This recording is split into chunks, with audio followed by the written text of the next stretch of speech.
All right, on this episode of the LPDS, we get into some latest commercial trends, I would call it. I want to talk about a couple of new dating app trends that I want to bring to life for all the indoor cats out there. And in the junction, I become a member of the I've never seen that before in the HVAC community. All of that plus a cage fact coming up right now.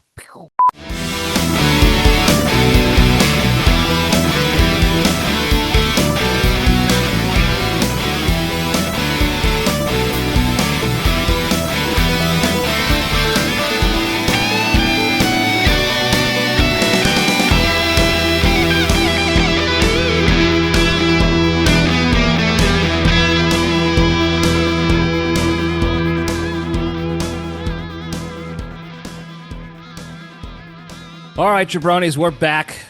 Welcome back to Libretti Podcast Diary Show. I'm your host, Libretti. It's a show that talks about nothing but tries to find the lessons in everything. We have a good time doing it. Hope everybody had a good week. Mine was eventful / uneventful, I guess you could say. Nothing bad, nothing too, but kept me on my toes a little bit. I had some family over, some cousins over who some live in Austin, Texas. Some were visiting from the Northeast. They came down this week for lunch. So it was really nice to see them and eat some good old home-cooked food. I make my own food, but during the week, as you know, I make food for sustenance and fuel almost exclusively during the school week. And then on the weekends, I might kick it up a notch a little bit. I'll go, steak Saturday. Maybe I'll go out with Creature, do something a little crazy like that. But during the week, it's fuel. It's not for, as Nikki Sticks calls it, naughty time, self-treat time.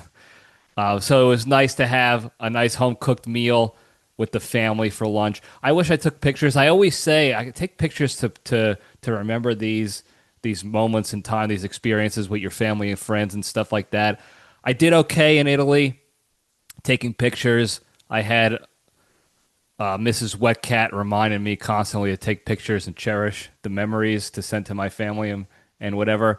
I forgot to do it for the family lunch, so a little bummed about that. But otherwise, it was a good time. So I was excited about that. But I noticed something going on in my house, and I'll get into that in the junction. And it made for an interesting week in that regard. Otherwise, not a whole lot going on. Um, by time you guys hear this or anybody listens to this, I'll have my plants in the ground, tomatoes and peppers. Now, here's the prognosis as of now for anybody who cares. I don't imagine tomatoes at all, but if they come to fruition, it won't be until, again, December timeframe later in the year. The plants are inexplicably small. I would not normally, I would not normally put them in the ground at this stage in their life, but I have no other choice. Otherwise they're gonna die. They might die anyway, but they are stunted growths for sure. Hopefully getting them in the ground, a little more space. I got some extra fertilizer and stuff to put down. That gives them a little quick revival. I do have some cool little techniques that I got sent to me on pollinating the flowers of the tomato plants a little bit more effectively, so you don't have to rely just on wind and bees. Because here in this area, we don't get a lot of wind or bees in my yard in the compound. So that might expedite pollination and tomato growth. We'll see. Peppers look just fine. They're ready to go on the ground, and I'm excited for that because I love making those hot peppers and having them with my meals and stuff. So again, for all those curious on the updates in that regard, it's not many of you, but that's the tomato update. I don't think there's much else going on in my world this week. I'm trying to learn Italian. As you know, I floated the idea of a future Libretti that splits his time between the U.S. and Italy. as the money starts coming in a little bit more aggressively, if you will, and I will hopefully. But so I'm trying to learn Italian. I'd love to have somebody to learn that with. I it's hard to convince people here, friends and family, even though they want to, like even though they're good friends and family members, it's hard to convince anybody to stick to it with me. So I kind of feel bad asking others, but I am looking for someone to help, to learn with because it's tough for me to learn language by myself. It's tough for me to learn new skills like that by myself. And for language specifically, like for tactile things, I can go online, watch YouTube videos, a bunch of them, and practice, that way. If it's woodworking, even piano, I took lessons back in the day, and then even when I didn't have my teacher with me, I was able to look at videos and practice myself in that regard. And it was a little bit when I have the ability to use my hands in combination with listening and practicing in that regard, it's much more effective for me. I'm a tactile guy, so to speak. But learning a new language, a little tougher. And if I'm speaking to myself out loud to pronounce words and get the grammatical structure, the sentence structure, correct, I it sounds right to me. I don't know if it is correct though. So it'd be nice to have somebody to do that with. I might just switch my Hinge profile to a location in Italy to find some Italian gals to help me learn, and then give me an excuse to go over there and court them, if you will. So we'll see how that goes. But that's pretty basically all I'm doing. Speaking of dating apps, there have been some new trends that I've picked up on. Again, the ChatGPT or TikTok or some algorithm is pushing this stuff to people to put in their profiles because it's everywhere. The latest trend I've seen is under the prompt, and this is on a lot of different apps. I have since whittled down my dating app usage for a bit to take a break from it. I'm just on the Hinge now for all the outdoor cats who know what I'm talking about. I'm just on Hinge right now, doing swipes there. But they have different, they have the different prompts that ask you questions and then you answer them so people get to know you better. You could throw in some jokes, fun facts about yourself, whatever it is. That's an opportunity for people to get to know you without just looking at your pictures. Keep it a little less superficial. And I've seen in the last 48 hours, I've seen about 15, 16 of these. The prompt is how to pronounce my name. And for some people, it's helpful. You can do a voice prompt. You can answer it in a voice reply. You can type it out like phonetically to help people out. And for some names, it's helpful to learn how to pronounce them because maybe they come from a foreign land or maybe they just have a unique name and they don't want you to butcher it. Got it. Great. That's what I appreciate that. I don't have that prompt specifically on my profile. I feel like it's difficult to mispronounce my one-syllable first name. I think people can figure that out. It's like the fourth most common name in the world. So I'm not terribly worried about that. But people have been putting this prompt in there, and then the pronunciation, they put in quotations, and they put wifey. And they phonetically spell it. I've seen it in multiple different ways. I've seen wifey spelled out correctly, Wifey. I've seen it phonetically, WHY hyphen EE or FEE, excuse me. And obviously it goes to the joke like, I want you to call me your wife. You're my wifey. But I think that, and I'm old school to begin with. I was born in the wrong era to begin with, so I've always been behind the times of cool guy vernacular. But I'm pretty sure that's what a lot of people use, like younger crowds use when they're dating a girl, like for the on the guy side anyway, their girlfriend is their wifey. They don't call their wife their wifey. It's just like that's the new name for girlfriend for somebody. Not new name, but what the popular name. So you see wifey everywhere. And it's like, first of all, your name's Anne or Joan or something one syllable easy to pick up on. Once I see the prompt there and I see your name is a very common, easy to pronounce name, I almost already know it's coming. And there it is, wife. And it's like, first of all, I don't want to call somebody that. That's not what I like to use. I think that's, again, for me, it's too parochial, too childish, too cool kid-like. So, right off the bat, no bueno.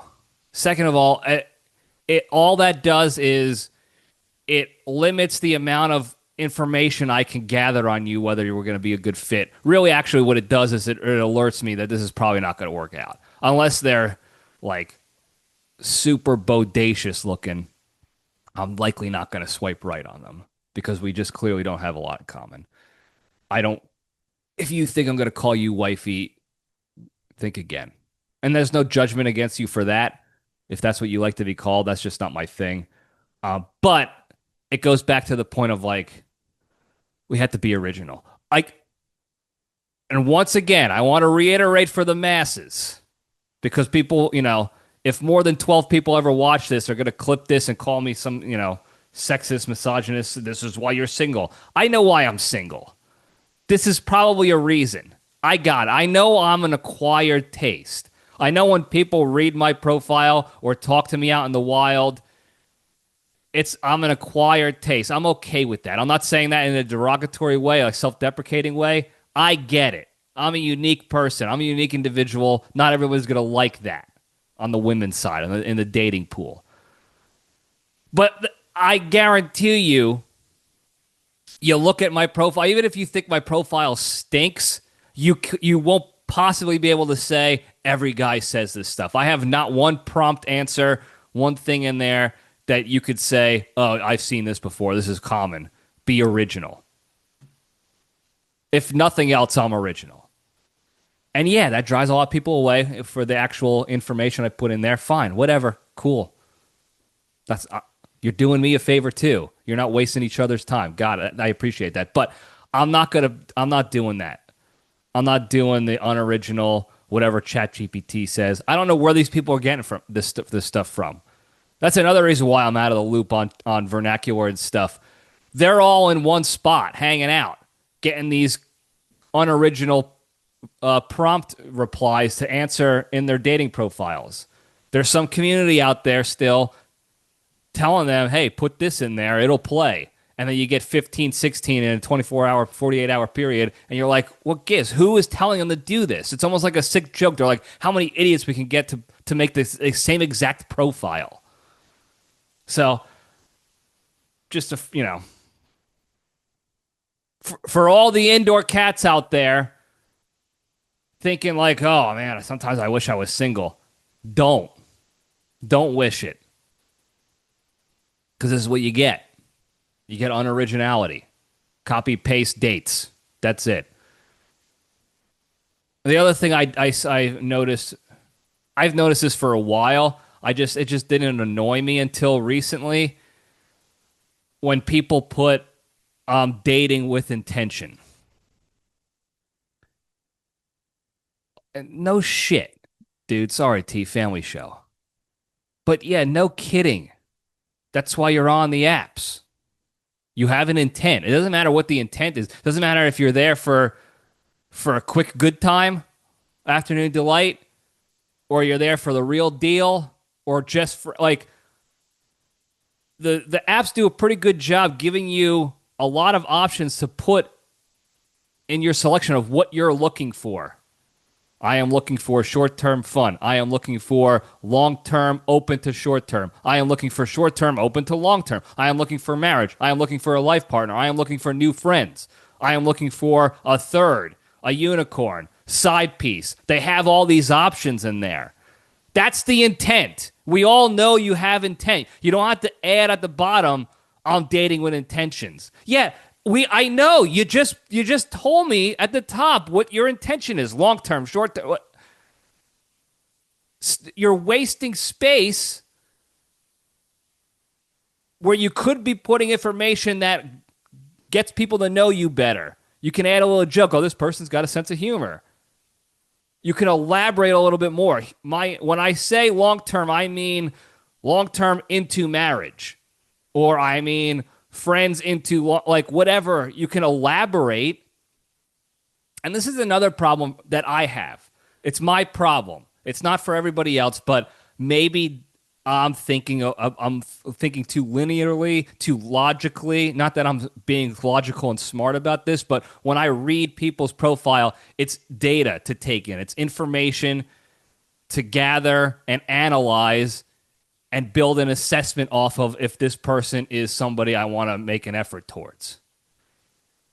And maybe the dating world is much more on the feel, the vibes, as the kids call it, on the feeling, the emotional side than it is the logic-based side. And I'm computer brain, ones and zeros. There's a question, give me the answer. Let's read the answer. Is that good? Is that good intel? Okay, I'll take it in. I'll keep going. Bad answer.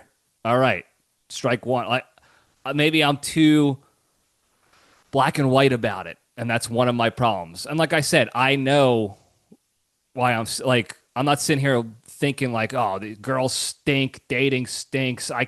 Why doesn't anybody like me? I know why people don't like me. Look at me. I know why. I'm okay with it. I'll figure it out. But maybe that's a question I do have for everybody, and anybody who wants to chime in. You could call the hotline too, 202-670-1114 if you have a theory.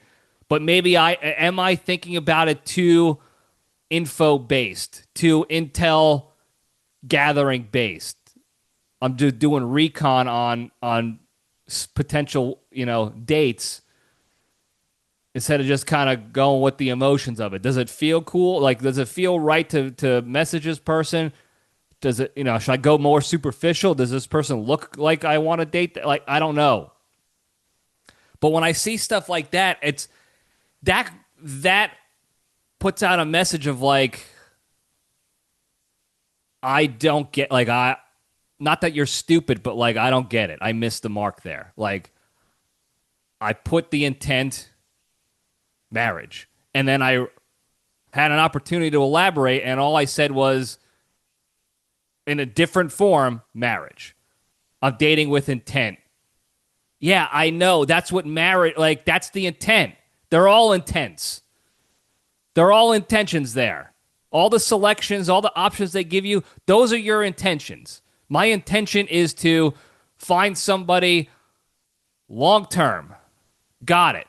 You don't elaborate more. I am not the sleep around type. So I like a long-term thing. That's why I want, or I did the sleep around type and I'm ready to settle down.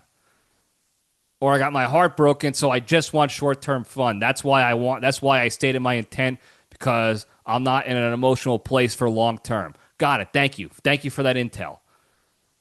But to put your intent and then underneath it put I'm dating with intent. Yeah. I don't know why that shit's so annoying. I shouldn't let it annoy me because it's uncontrollable. It's going to happen. There's going to be, and I don't want to cast aspersions on people and just automatically assume that they're stupid based off of that. But it's not a great look in my opinion. I think I put something like long term, and then my elaboration was, I want the real deal, but I'm not trying to force it either. So let's just go, let's take things organically and see where it goes. Friends, cool. Long-term, cool. Doesn't work out. Okay, move on. Like, I tried to elaborate, and maybe people look at that and be like, this guy's an idiot too. Got it. Maybe that's the case. So I need to be less annoyed by this stuff. But I don't know. It just seems stupid to me. It just seems like redundant and stupid, and I don't like redundancies that don't make sense. I like redundancies when it comes to like cybersecurity, securing the LPDS compound. I like having multiple layers of security in that regard, redundancies, if you will. I don't like redundancies that are unnecessary. I don't like redundancies in verbiage either. Like how there's the term what is the term I'm thinking of? Damn it, it's on the tip of my tongue right now. The Air Force really people in the Air Force use this all the time and it drives me insane. Um, not relevance, but that's a similar relevance and relevancy, same word. All you did was change one letter and you just added this and it created an additional syllable, same exact definition. What is the word I'm thinking of? It means you have stability and you're strong, you're mentally tough, you can get through. Resilience. That's it. Resilience and resiliency. I heard somebody else also say this recently in this corporate world. They use a similar thing where they just made up a word off the same word. It was not. It was something like relevance to relevancy. I hate that stuff. Like you, we don't need to create extra words. The English language is tough enough. I was like I said, I was talking. I was trying to learn Italian. I see the alphabet. It's less letters because they don't use letters like J and some other stuff.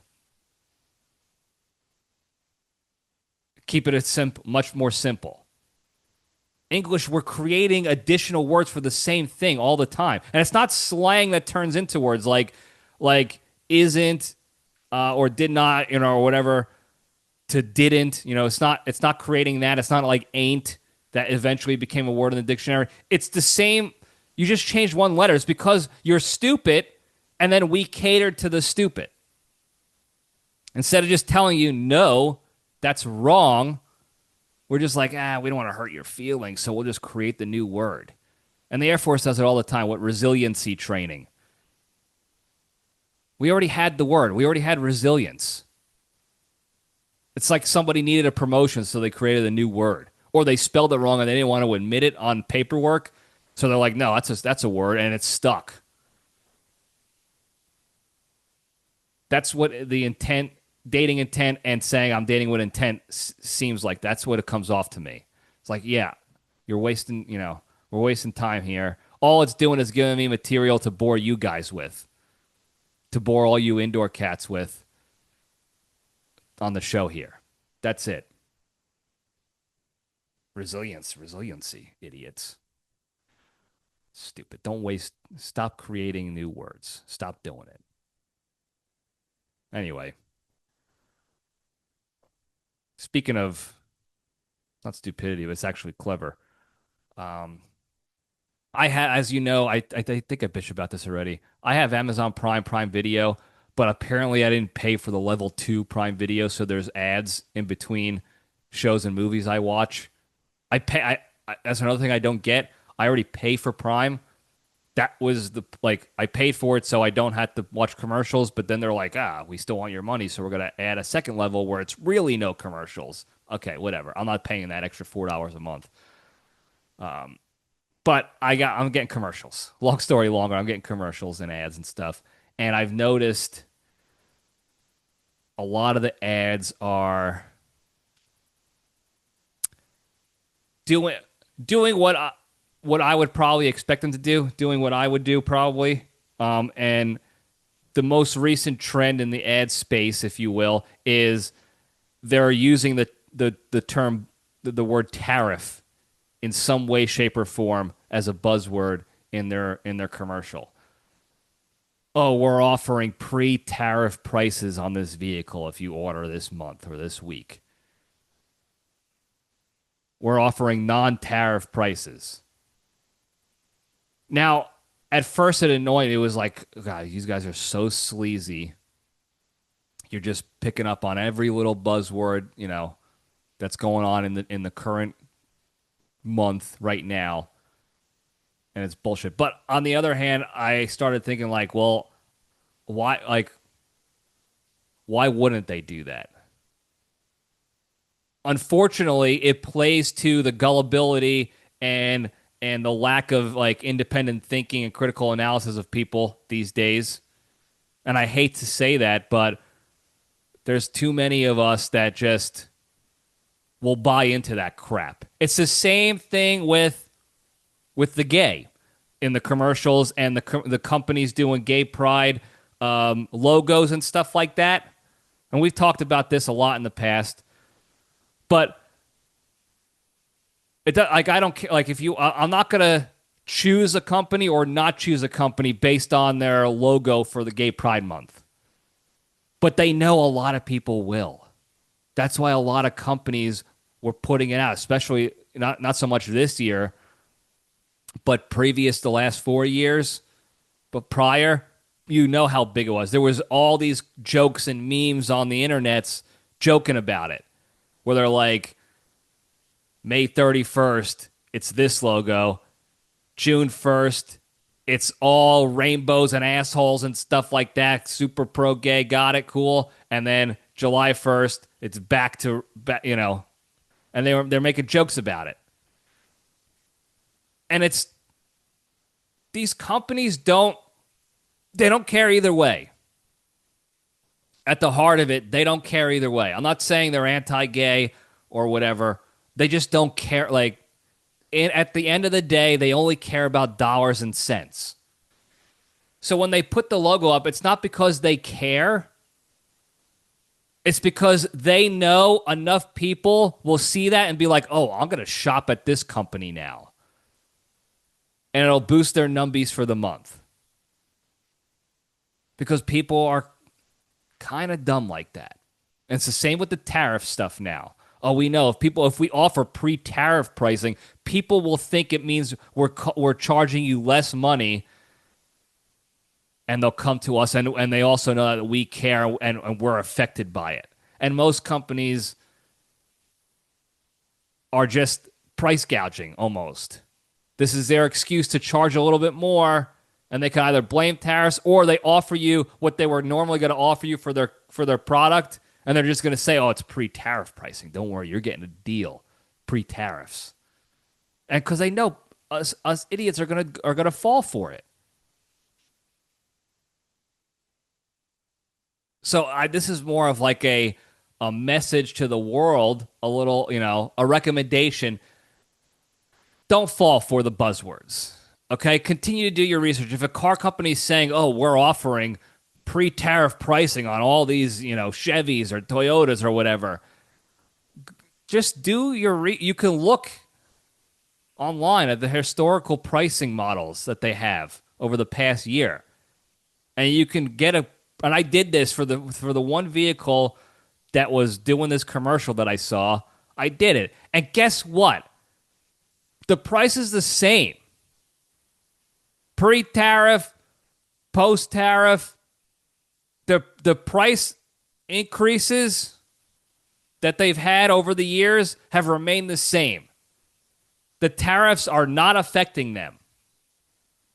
And they're not eating those costs either. Don't make it's not one of those things where like we're offering you the same price and we're eating the cost for you so you don't have to eat it. They're not. Okay? Because then they get you with the interest rates. And that's what they never tell you about. If you read the fine print there in the car sales, oh, we'll offer the same price. That's all well and good. So, yeah, on paper, it looks like, oh, yeah, they're still charging what they did before the tariffs hit. And whether or not the tariffs actually affect them, or that they don't tell you about that. Because a lot of times it doesn't, but they're still using the buzzword. Good for them.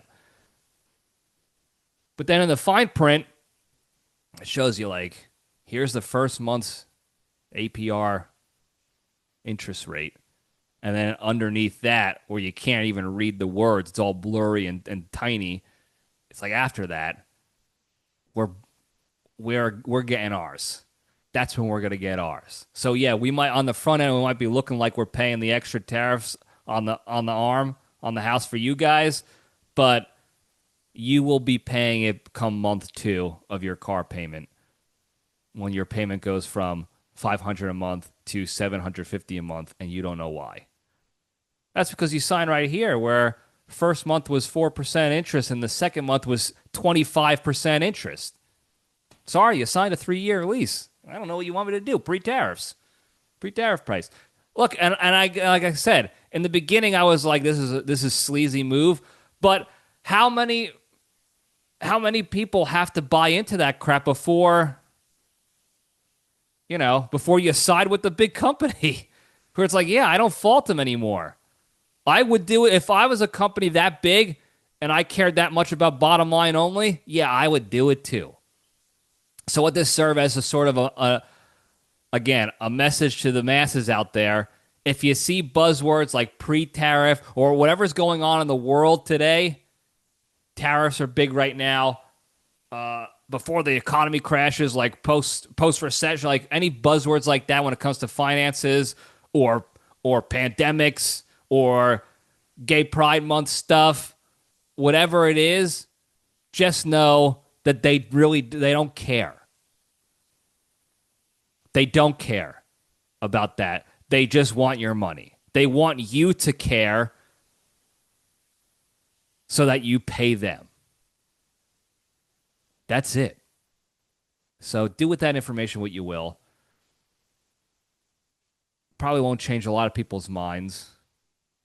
But I'm not saying boycott companies because they do that. Every company does it. But just understand that you're not getting a deal out of it. Okay? They're manipulating our mush brains. So congratulations to the companies. If I had a bigger organization and I knew I can create that much extra profitability, yeah, I'd probably do it too. So maybe I'll try offering pre-tariff prices to my clients or prospects, I should say. See if they sign on and see how it goes for Spearhead. Anyway, I'm done bitching about that stuff. That's it. No more bitching. Life's good. I shouldn't be bitching, but I like to use this as an outlet because nobody's listening, so it's not hurting anybody's feelings.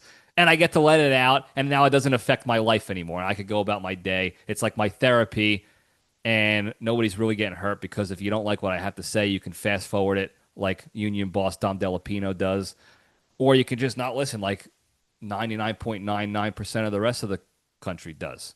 So there you go. It's a win-win for everybody. But anyway, let's get into the good stuff. Finally, we'll step into the cage.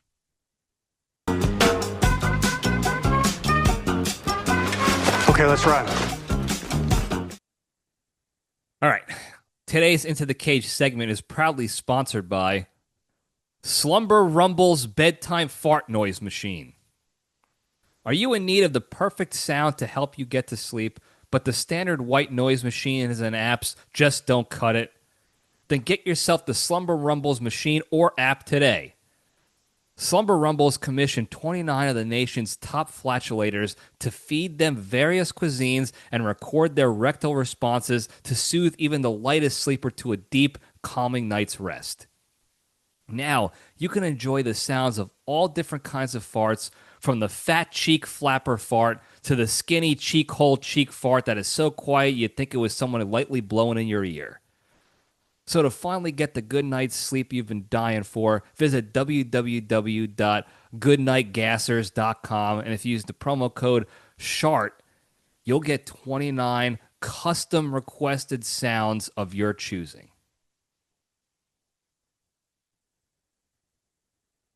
Cheek hole cheek sounds soothing, but I don't know if I would want to be a cheek hole cheeker in real life.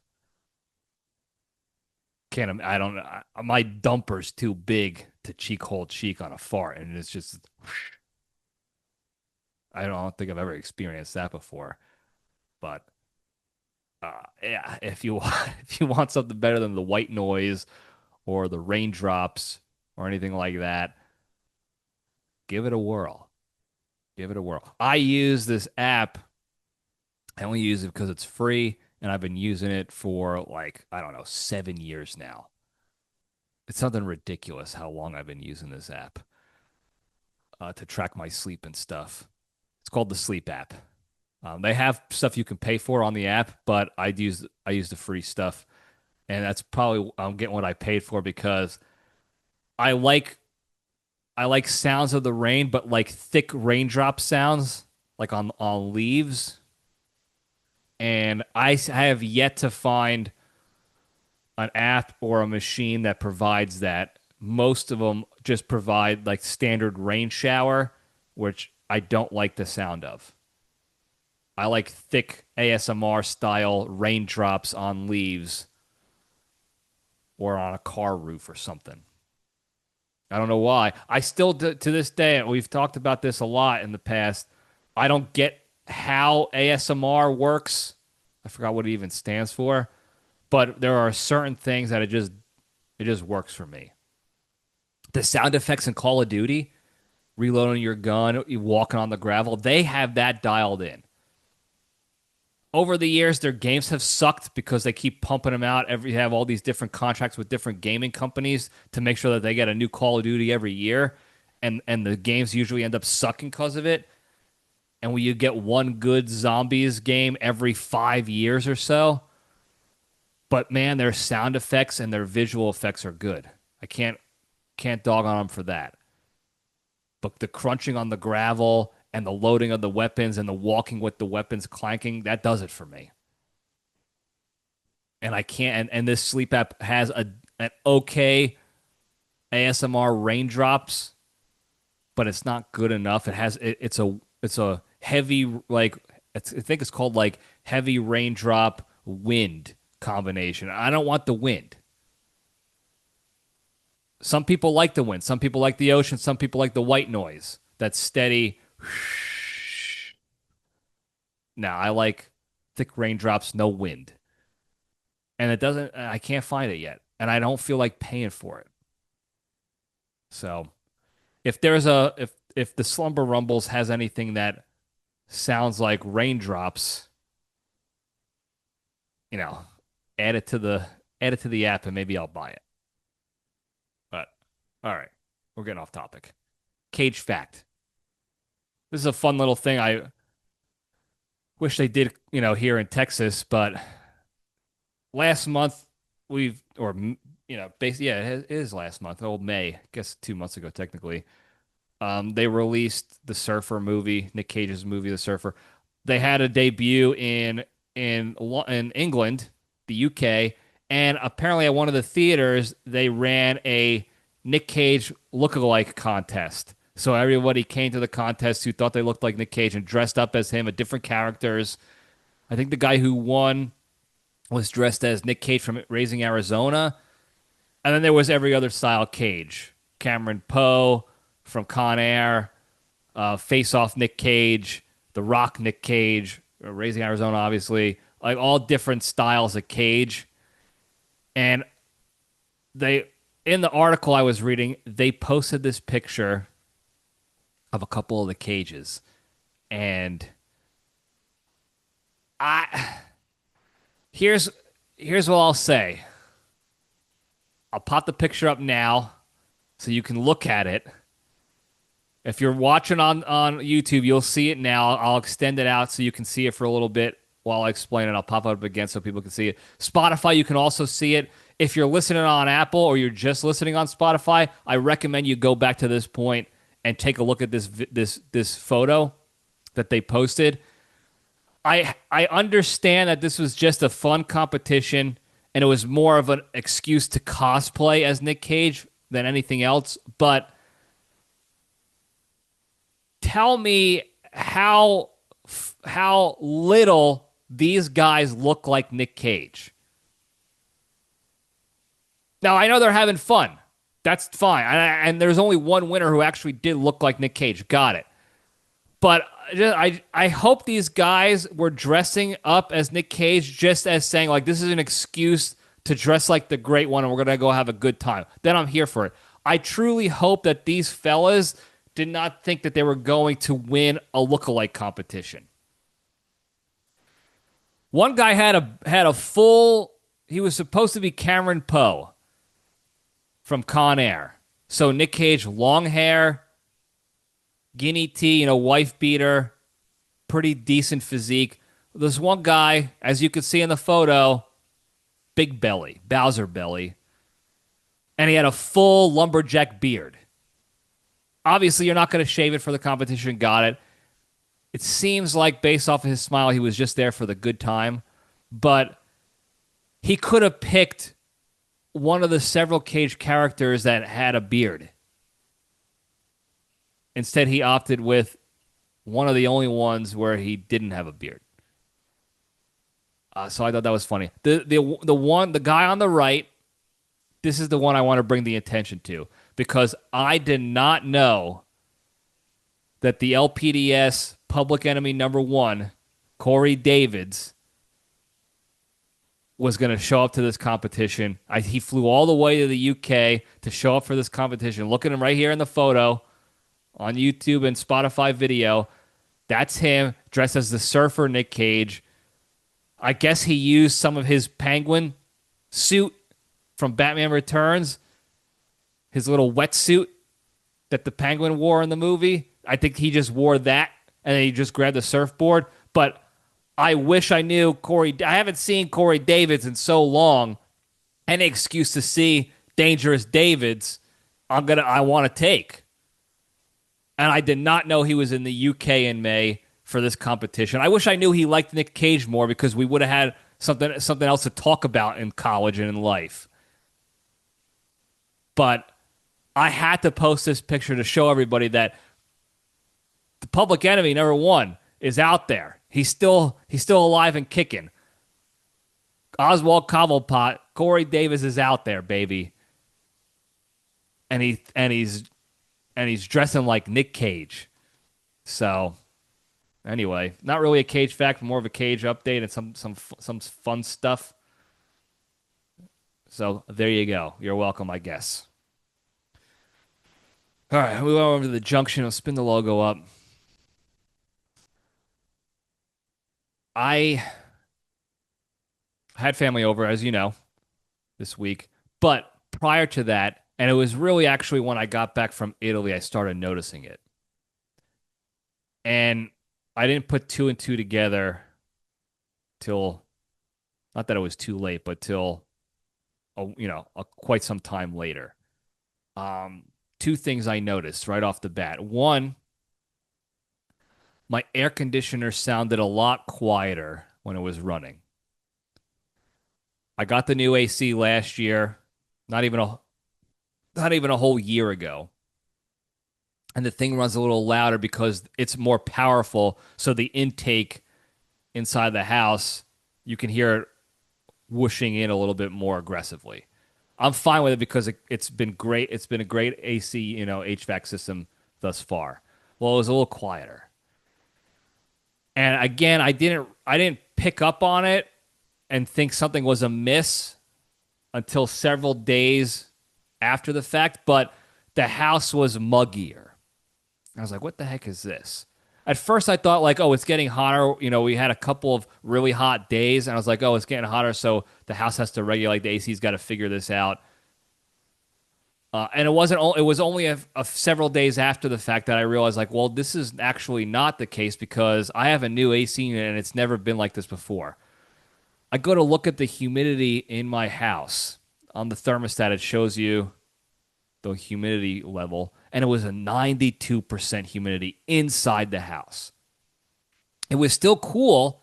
The AC was still working. The unit was still working and keeping the air cool inside, but the humidity was off the charts. They say ideally 50, 55 to 60% humidity. 50 to 60% humidity is probably the normal. Mine's usually between 55 and 65 because I have the vaulted ceilings and my insulation's a little older. So that creates a little bit higher humidity inside, which I already knew going into it. So when I saw 92, I was like, this is problematic. And I started thinking back and actually actively taking note of I would come back from a workout And I come in and it would be, I'd feel still muggy. It's cooler in here, but it's not nicer in here. What the hell's going on?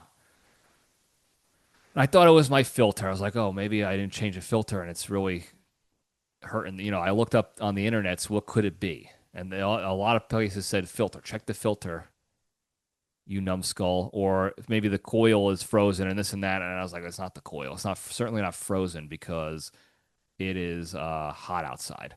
Um, and that's where the coil is. And then even in the attic, it's hot up in the attic, and it's not.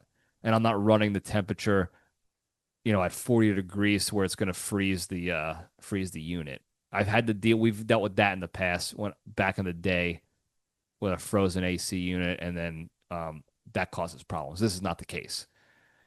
Check the filter, clean,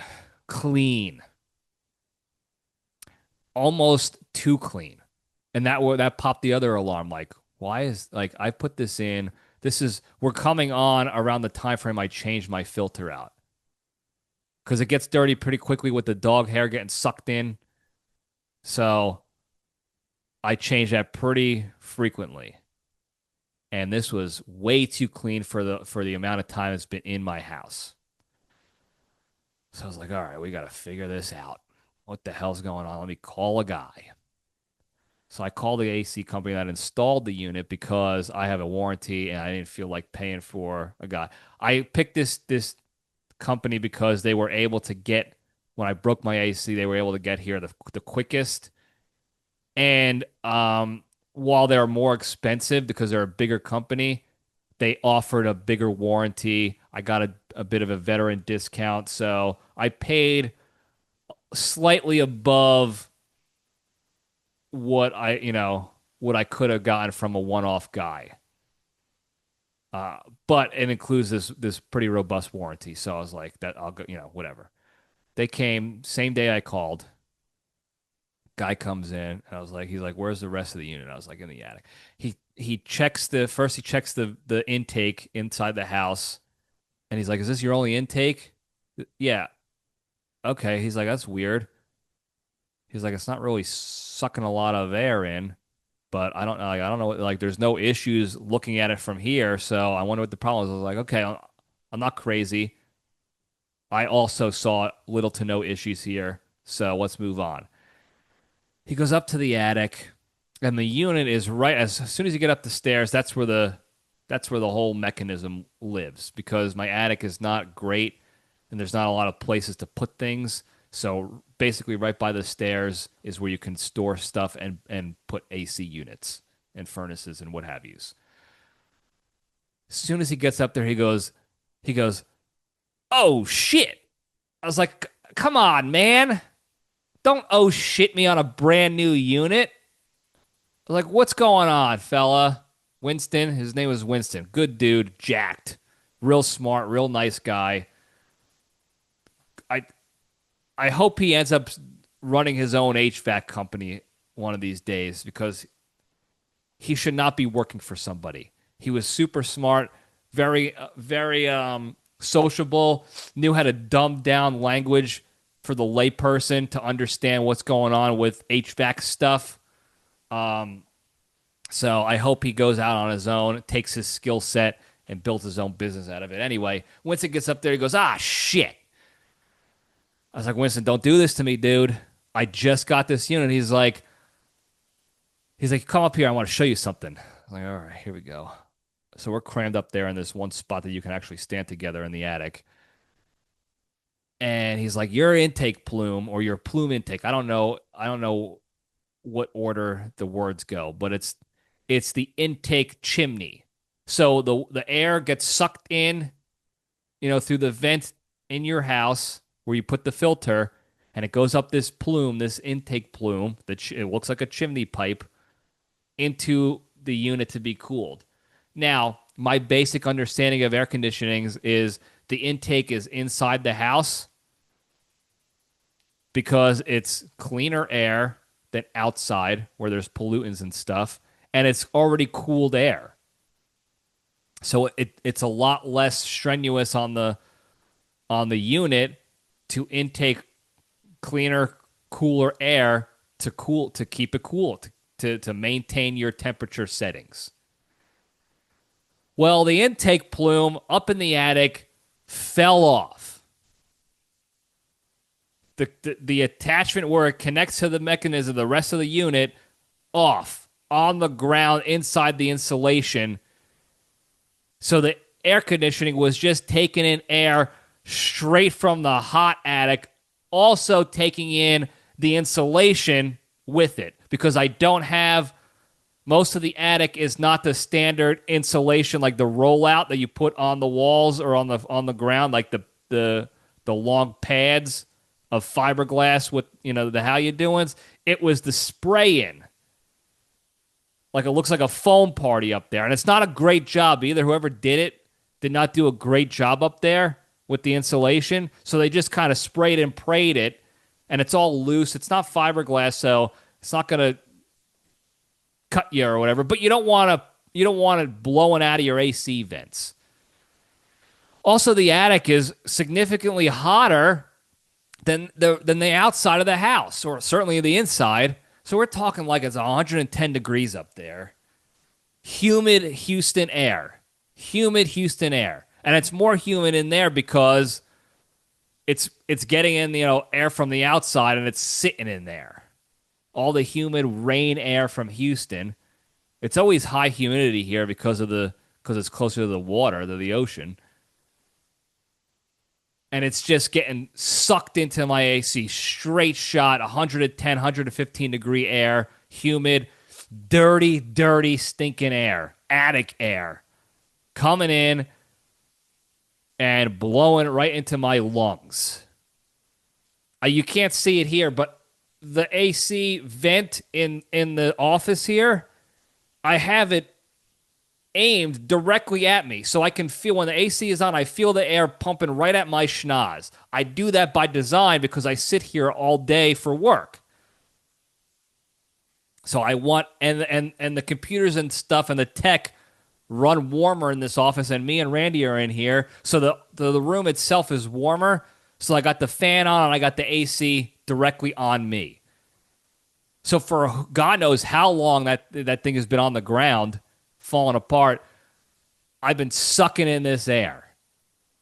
Now, I think it happened while I was away at Italy because I absolutely did not notice mugginess or any issues with the AC unit beforehand.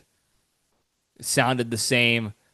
It was not humid in the house. So I think it was only been about a week and a half that this issue was going on.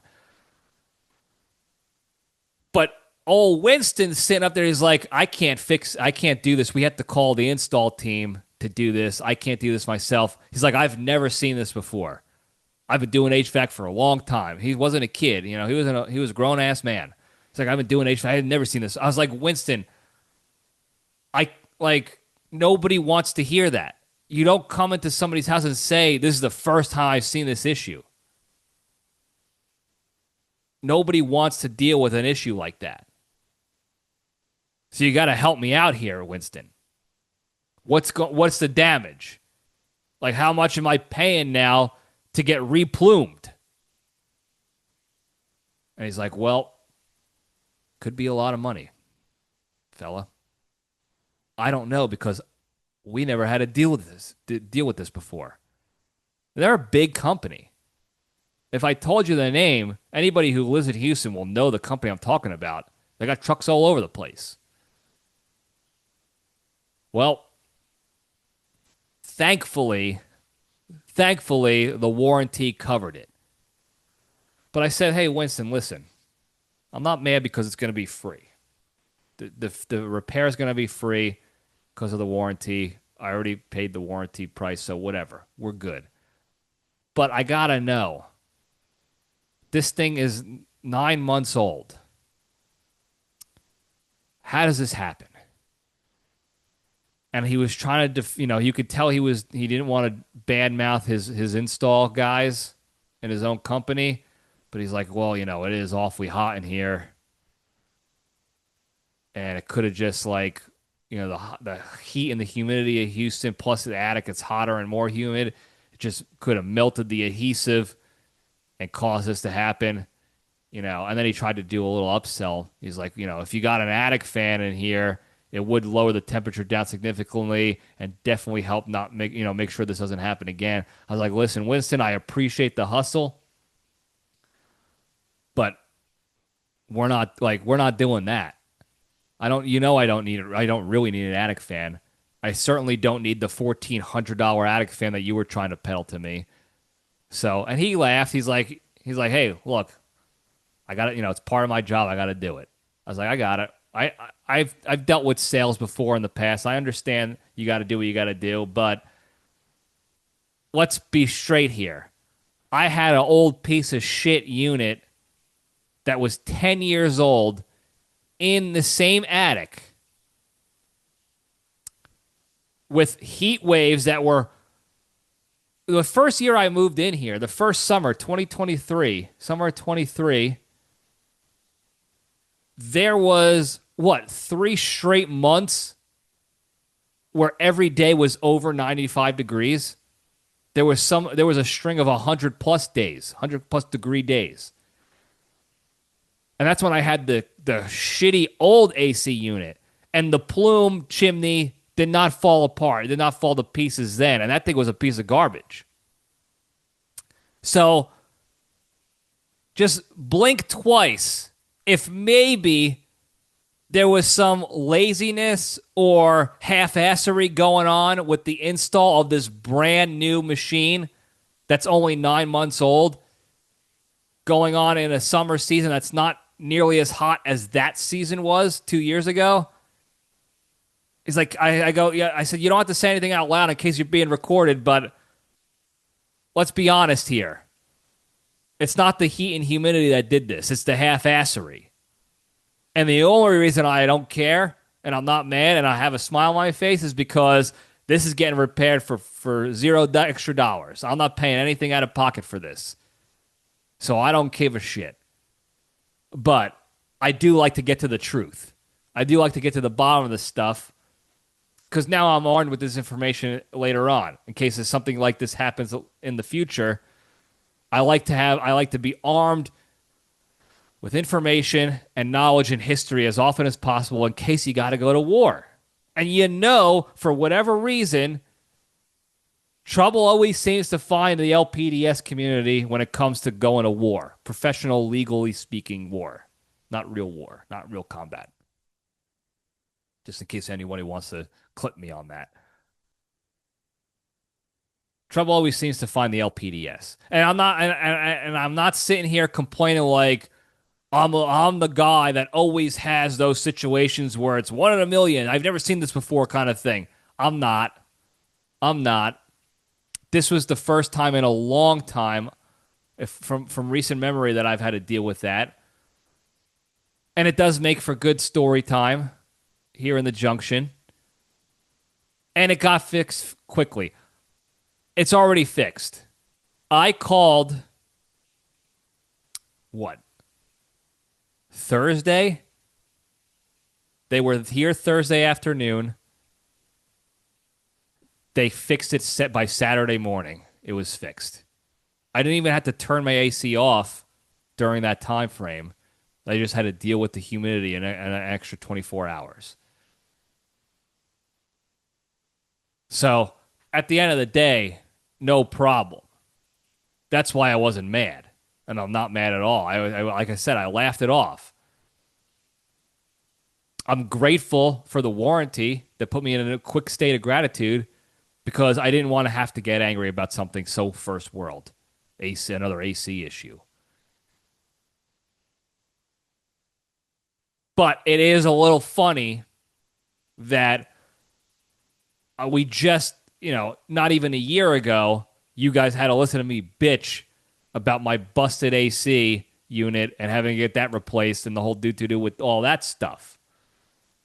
And this happens, and it was just humorous to me that this guy comes strolling in, and I'm sitting here thinking like, oh yeah, it's just like whatever. I got to change the settings. I got to do this, and my filter does need to be whatever. No, he's like, nah, I never the actual chimney fell off.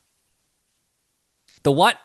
Yeah, the intake plume, it fell off. It's gone. It's right here on the ground, and it's supposed to be up here on the unit. Like, so, guy came, fixed it up real quick Saturday morning. His name was, well, I'm going to butcher this name. His name is spelled Sixto. I don't know how that's pronounced in the Hispanic community. He was Hispanic. I don't know if it's Sixto or Cito. If somebody can help me out. Creature, maybe you can help me out with that one.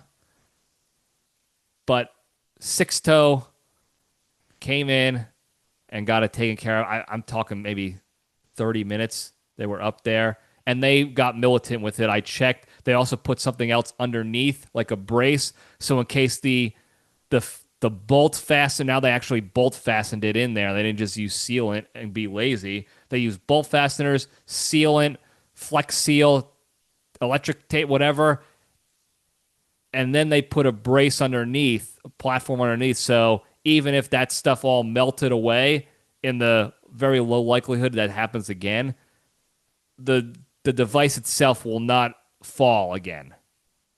It's being held up, bracketed up, which is nice. So that thing's not going anywhere. That chimney is staying right put.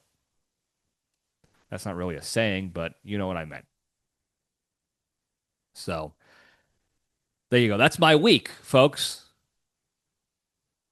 Swiping on the one dating app left, which I might delete. I might just go out in the real world, or I might change my location to Italy to find a bride there that can help teach me Italian as well. Watching ads I thought I paid to not have to watch, and dealing with a 1 in a million air conditioning unit falling apart. And all of this to say,